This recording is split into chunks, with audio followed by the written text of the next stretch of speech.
Welcome to G Fun Facts Online. Today we are stepping back to the year 1944. The Second World War was raging, and on the medical front a different kind of war was being fought. A miraculous new weapon had just been deployed: penicillin. It was hailed as a magic bullet, a compound capable of melting away bacterial infections that had claimed countless lives for millennia. But in a military hospital laboratory, an Irish physician named Joseph Bigger stumbled upon a disturbing anomaly that would haunt medicine for the next century. When Bigger treated cultures of Staphylococcus with penicillin, the vast majority of the bacteria died, dissolving before his eyes. But no matter how high the dose he used or how long he exposed them to the drug, a tiny fraction, perhaps 1 in a million, remained alive. These survivors were puzzling. They were not mutants.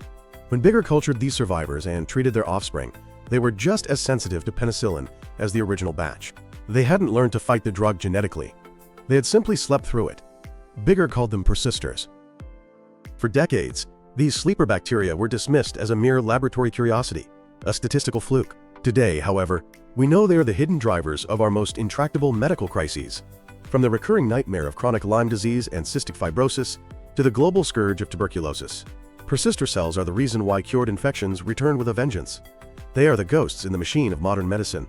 In this episode, we are going to take a deep dive into the biochemistry of this survival strategy, a mechanism so ancient and so perfect that it threatens to undo the antibiotic era. To understand the sleeper, we must first distinguish it from the soldier. The crisis of antibiotic resistance dominates our headlines, but resistance and persistence are fundamentally different. Resistance is a genetic phenomenon. A resistant bacterium has acquired a mutation or a foreign gene, like a shield or a sword, that allows it to actively dismantle an antibiotic. For example, it might use beta-lactamase enzymes to destroy penicillin, or efflux pumps to physically push the drug out of the cell. This trait is heritable. The daughter of a resistant superbug is born fighting. Persistence, on the other hand, is a phenotypic state. It is a temporary identity crisis. Imagine a bustling city representing a bacterial colony under an air raid, which represents antibiotic treatment. Resistant bacteria are the citizens who have built bunkers or anti-aircraft guns. They are actively engaging the threat. Persister cells, however, are the citizens who have simply played dead. They have shut down all activity, turned off the lights, and stopped moving. Because antibiotics target active cellular processes, like building a cell wall or synthesizing proteins, they pass right over these dormant cells, finding no target to lock onto. Crucially, this state is reversible. When the air raid ends, the persister wakes up, looks around, and begins to rebuild the city. Its offspring are not resistant. They are normal, sensitive bacteria. This is why chronic infections relapse. We kill 99.9% of the infection, the patient feels better, therapy stops, and that 0.1% of sleepers wake up to repopulate the host. But why would evolution favor a strategy where a cell stops growing? In the competitive world of microbes, speed is usually life. The fastest divider claims the resources. However, in a volatile environment, putting all your energy into rapid growth is risky. If a sudden stressor hits, like a famine, a heat wave, or a dose of antibiotics, the actively growing cells are the most vulnerable. Persistence is a bet hedging strategy. By constantly sacrificing a small percentage of the population to a dormant state, the colony buys an insurance policy against total extinction. The sleepers don't contribute to the colony's growth during good times. In fact, they are a burden, but they are the only survivors during the bad times. It is a biological calculation that has preserved bacterial lines for billions of years. Now let's get into the mechanics, because the transformation from an active, dividing cell into a dormant persister is not a passive accident. The cell doesn't just run out of gas. It hits the emergency brakes. The primary engine of persistence lies in a devilish genetic mechanism known as Toxin-Antitoxin systems, or TA systems. These are small genetic elements, often described as addiction modules. A TA module consists of two genes sitting next to each other. One encodes a stable, long-lived toxin that disrupts an essential cellular process. The other encodes a fragile, short-lived antitoxin that binds to the toxin and neutralizes it.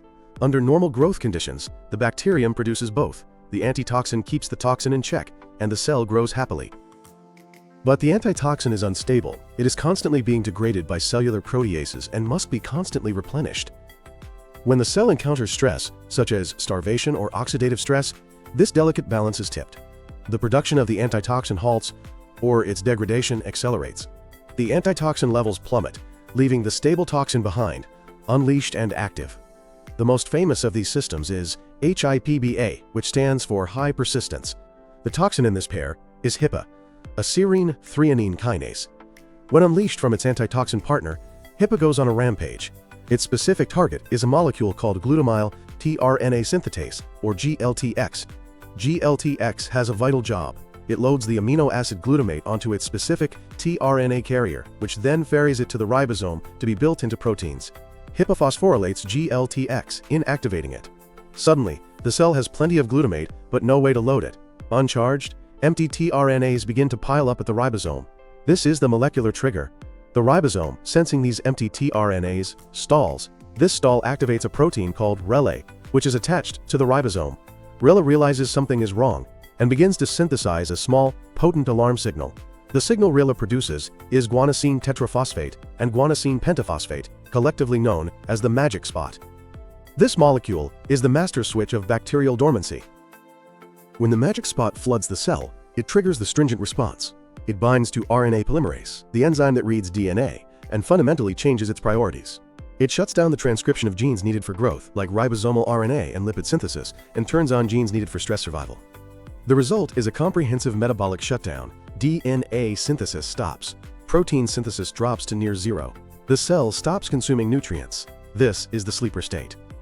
Antibiotics like penicillin, which target cell wall synthesis, or aminoglycosides, which target the ribosome, essentially bounce off, because the processes they attack are no longer happening. The cell is not resisting the drug, it has simply removed the target. Not all persisters are made the same way. Another pathway involves the SOS response, the cell's emergency repair system for DNA damage. When a bacterium is hit with a DNA-damaging antibiotic like ciprofloxacin, it triggers the SOS response to repair the brakes.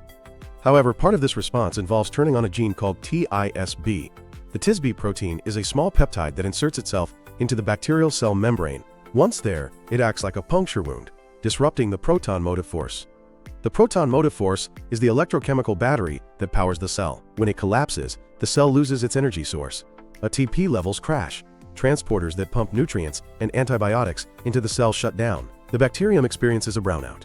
This low-energy state renders the cell impervious to many drugs that require active transport to enter the cell. It is a suicide mimicry that saves the cell's life. Recent research has uncovered yet another layer of control: protein acetylation. Just as we use switches to dim lights, bacteria use acetyl groups to fine-tune the activity of their metabolic enzymes. In the sleeper state, enzymes involved in the heat-generating, energy-consuming TCA cycle are often heavily acetylated, reducing their activity. This prevents the cell from generating reactive oxygen species, or ROS. These are toxic byproducts of metabolism that antibiotics often exploit to kill cells. By dampening its own metabolic fire via acetylation, the persister avoids burning itself out during the drug attack. The danger of the persister is not in its sleep, however, but in its awakening. If a persister slept forever, it would effectively be dead. The biochemical brilliance of persistence is the ability to resuscitate. How does a cell with no active metabolism decide to wake up? For years, this was a mystery. We now know that the process is often stochastic or random, but can be triggered by specific environmental cues. This is known as the Scout hypothesis. It suggests that in any dormant population, single cells randomly wake up to test the waters. If they find nutrients and no antibiotics, they trigger a cascade that wakes their neighbors. If they are instantly killed by an antibiotic, the rest of the colony remains asleep. The ribosome plays a central role here as well. Even in deep dormancy, a few ribosomes are kept in a hibernating state, often paired up and locked by a protein called ribosome modulation factor. To wake up, the cell must unlock these ribosomes. A key player discovered recently is the enzyme RLUD. It modifies the RNA within the ribosome, helping to jumpstart its activity. Furthermore, the cell uses membrane receptors to smell fresh nutrients. When a fresh carbon source, like glucose or alanine, appears, the sugar transport machinery detects it. This detection sends a signal that lowers the levels of cyclic AMP, a secondary messenger. Lower camp levels signal that food is here. The cell then reverses the phosphorylation of enzymes, degrades the accumulated toxins like HIPAA, and slowly reinitiates the production of proteins. This biology explains some of the most frustrating phenomena in medicine, particularly the biofilm fortress. The most common habitat for persister cells is the biofilm, a slimy city of bacteria glued together by a matrix of sugars and proteins. The deep layers of a biofilm are oxygen-deprived and nutrient-poor. These are the exact conditions that trigger the stringent response and the production of the magic spot. Consequently, biofilms are factories for persister cells. Standard antibiotics might kill the active surface layer of the biofilm, but the dormant core remains untouched. Once the antibiotic course ends, the core resuscitates, the biofilm regrows, and the infection returns.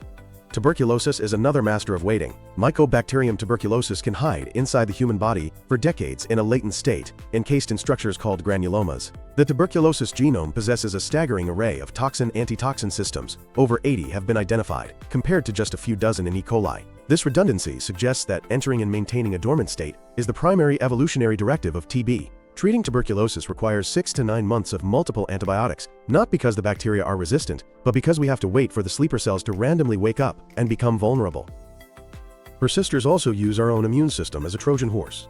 When a macrophage, a white blood cell, engulfs a bacterium, it tries to kill it with acid and oxidative stress. Many bacteria respond to this stress by instantly triggering the persister switch. Once inside the macrophage, the persister effectively plays dead. The macrophage, sensing no struggle and no replication, may fail to trigger the full alarm bells of the immune system. Some research suggests that persisters can even manipulate the macrophage, secreting factors that dampen the immune response, turning the very cell meant to kill them into a safe house where they can ride out the storm. So how do we fight an enemy that sleeps? Recognizing that we cannot win the war against chronic infection just by killing growing cells, scientists are now developing anti-persister therapies. The goal is to either kill the sleeper while it sleeps or force it to wake up and die. One of the most promising experimental drugs is ADEP4. It targets the CLPP protease, the garbage disposal of the cell. Normally, CLPP is tightly regulated and only degrades proteins tagged for destruction. ADEP4 acts like a key that jams the door of CLPP open. It uncouples the enzyme from all regulation. The result is a cellular massacre. CLPP begins to indiscriminately shred every protein it encounters. Crucially, this process does not require cellular energy. It works, even in dormant cells. While penicillin bounces off a sleeper cell, ADEP4 forces the sleeper to digest itself from the inside out. In mouse models, this drug combined with rifampicin successfully sterilized infections that were previously incurable. Another strategy is called wake and kill. If persisters are immune only because they are sleeping, why not wake them up? In one landmark study, researchers added mannitol and fructose sugars to an antibiotic treatment. These sugars were taken up by the persisters, triggering a surge in proton motive force as the cells tried to metabolize them. This chemically tickled the persisters, tricking them into powering up their uptake channels and sucking in the lethal antibiotic. Then there are the membrane busters. Since persisters have low metabolic activity, drugs that target enzymes are often useless, but every bacterium, awake or asleep, has a membrane. Compounds like cis-2-decyanoic acid, a fatty acid signal molecule, have been shown to disperse biofilms and wake persister cells. Other agents, such as lysins derived from bacteriophages, attack the physical integrity of the membrane. They work like a needle popping a balloon. It doesn't matter if the balloon is asleep, it still pops. Speaking of bacteriophages, these viruses that eat bacteria are being re-engineered to target persisters. Some phages are being designed to express enzymes that degrade the biofilm matrix, exposing the sleepers. Others are being selected for their ability to infect stationary phase cells, injecting their DNA and hijacking the dormant machinery to force it into high gear for viral production, effectively killing the host cell. We are moving into a post-antibiotic era, but not necessarily a bleak one. The era of the dumb bomb, chemicals that just kill growing things, is ending.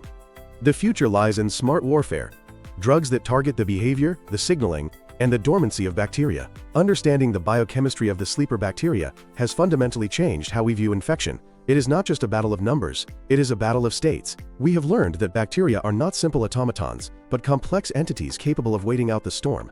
The cure for the incurable lies in the delicate balance of the toxin, the magic spot alarmone, and the quiet, rhythmic hibernation of the ribosome. By mastering these switches, we may finally be able to wake the sleepers and put them to rest for good.